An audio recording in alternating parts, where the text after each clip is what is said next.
পোলাও হচ্ছে আজকে আমাদের এখানে ক্যাটারিং হচ্ছে, তো আনন্দ ক্যাটারার্সের এই যে পোলাও হয়েছে, এটা দম পোলাও। এই যে দেখতে পাচ্ছেন একদম পুরো গরম গরম ভাব উঠছে। এই যে দম পোলাও, এই যে ঠাকুর মশাই, যে রান্নার ঠাকুর, এই যে খুন্তি দিয়ে করছে, এই যে দেখতে পাচ্ছেন আপনারা, একদম পুরো জাস্ট নামালো একদম। পোলাও মানে একদম পুরো একটা আলাদা একটা গন্ধই আলাদা একদম।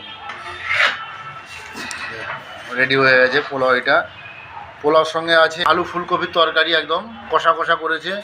এখানে আছে পনির বাটার মশলা মটর দিয়ে, একটু আমসত্ব, চাটনি, এই যে ঘি দিয়েছে, যে ঘি ঢালা চলছে এখন।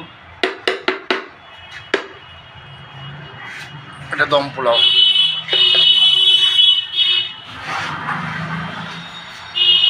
মিষ্টি হলো